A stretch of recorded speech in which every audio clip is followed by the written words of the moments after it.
Assalamualaikum warahmatullahi wabarakatuh. Perkenalkan, nama saya Wahyu Wulandari dengan NIM C540120104 dari Departemen Ilmu dan Teknologi Kelautan, Fakultas Perikanan dan Ilmu Kelautan, IPB University. Nah, di sini saya akan menjelaskan mengenai botol Nansen. Nah, apa sih botol Nansen ini? Nah, botol Nansen merupakan alat instrumentasi oseanografi yang digunakan untuk mendapatkan sampel air dan pembacaan suhu di berbagai kedalaman di laut. Nah, botol ini merupakan sebuah botol sampel air laut dengan katup yang otomatis tertutup apabila sesuai dengan kedalaman yang diinginkan dengan menggunakan messenger atau pemukul yang akan diturunkan melalui kabel yang menghubungkan botol dengan permukaan. Kemudian,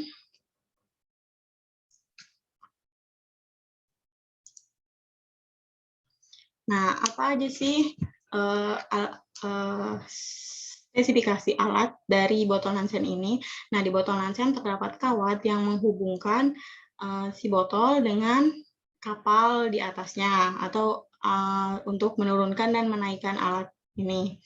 Kemudian messenger atau pemukul yang digunakan untuk menentukan kedalaman yang diinginkan. Kemudian ini merupakan wadah airnya, tempat air yang akan dijadikan sampel.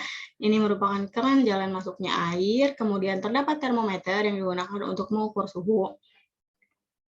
Nah, seperti yang dapat kita lihat, pada gambar A merupakan keadaan botol terbuka yang baru diturunkan. Nah, kemudian pada keadaan B, botol telah lebih tepatnya akan tertutup karena ketika pemukul ini sampai ke sini, nah botol akan membalik, kemudian ini akan otomatis tertutup. Nah, posisi botol tertutup ada pada gambar C. Nah, kemudian pemukul atau messenger berikutnya akan turun ke bawah ke botol Nansen berikutnya. Nah, bagaimana sih cara menggunakan botol Nansen ini?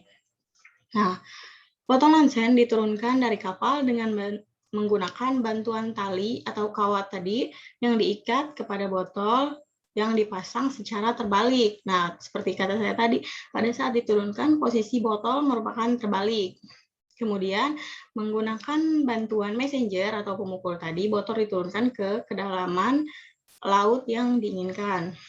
Kemudian botol Nansen akan otomatis tertutup ketika telah mencapai kedalaman yang diinginkan. Nah, pada saat itu messenger akan jatuh ke tali mencapai botol. Kemudian botol akan otomatis tertutup dan terbalik, yang otomatis telah menjebak air laut di dalam botol tersebut. Nah, kemudian botol Nansen siap diangkat dari laut ke atas kapal. Kemudian mekanisme kerja alat. Seperti kata saya tadi, botol Nansen berfungsi sebagai tempat pengambilan sampel air dan suhu air laut di kedalaman tertentu. Nah, untuk menentukan suhu air laut menggunakan termometer yang dimiliki pada botol sampel ini. Nah, termometer ini merupakan termometer air raksa dengan penyempitan dalam tabung kapiler. Ketika termometer tersebut terbalik, nah si tali akan berhenti ya, si kawat ini akan berhenti, kemudian termometer akan membaca suhu. Namun karena di kedalaman terdapat tekanan tertentu, semakin dalam air laut, maka tekanannya akan semakin besar. Oleh karena itu, si termometer ini dilindungi oleh lapisan dinding yang tebal yang dapat melindungi dari tekanan luar sehingga tidak berpengaruh terhadap kinerja termometer tersebut. Serta termometer ini akan membaca suhu pada saat tekanan yang memungkinkan untuk pembacaannya. Karena jika terlalu dalam, bisa saja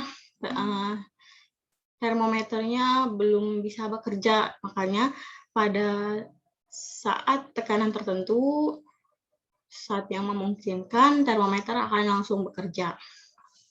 Kemudian, apa sih yang kita dapat dari alat botol Nansen ini? Nah, secara langsung, secara fisik kita langsung dapat mendapatkan nilai suhu di kedalaman tertentu tersebut.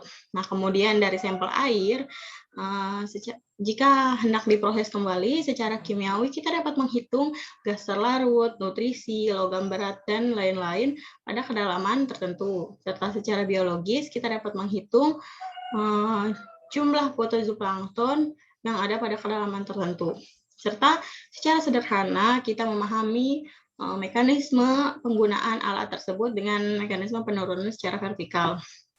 Serta pada beberapa sampel di kawat tunggal dapat digunakan in series, yaitu mengambil sampel dari berbagai kedalaman. Jadi, seperti kata saya tadi, pada saat botol terbalik, si messenger akan turun lagi ke botol berikutnya. Jadi, dalam sekali penurunan bisa terdapat beberapa botol Nansen untuk mendapatkan sampel air pada kedalaman tertentu.